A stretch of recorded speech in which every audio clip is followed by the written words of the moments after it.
Central channels clear. Push with the arms, fill the ribs, allow the rib cage to be full on all sides. Tilt the hips up so there's a slight arc in the low back. Tuck the toes and lift the knees up 1.5 to 2 feet off the floor.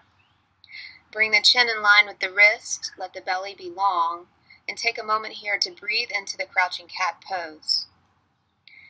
In prepping for crouching cat walks, or walking the cat, we need to start to find some dynamic mobility. We're going to use the spring in the hands and the spring in the balls of the feet, using the central channel as our primary space to move from.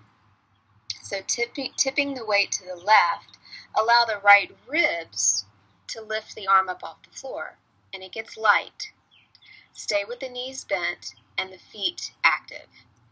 Then shift your weight to the right and let your left side ribs lift your left arm up off the floor. So the ribs, the hand, the arm are all connected as one. Continue to do that a few times side to side, allowing the fullness of the ribs, the floating of the ribs to keep a lightness in the upper body. Even the hands will spring up from the dome shape in the center of the palm. There will be a lift. From here, we can begin to actually move the crouching cat.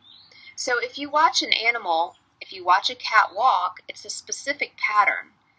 They do one back foot and then the same arm forward. So let's say right back rear steps forward, and then the right arm steps forward, and then the left back foot, and then the left front.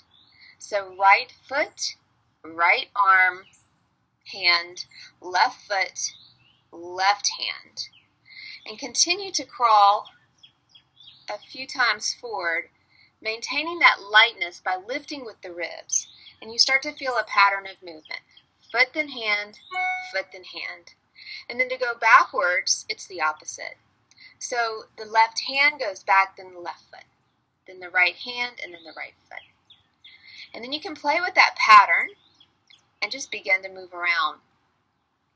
Allowing the knees to stay bent and the hips to stay high, and really working with the power of the back body. Allowing the ribs to be light and float the arms and hands up off the floor. And it becomes light. Make your way back to crouching cat.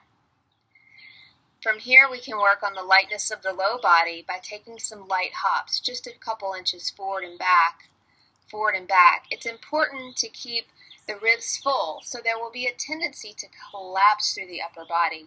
You want to have a push, a big push through the arms so that the ribs are full in the back as well. And then a few hops, maybe even to cat burglar. The balls of the feet will land light right behind the wrist, and then we hop back. We hop forward and we hop back, hop forward and rise up to recovery pose.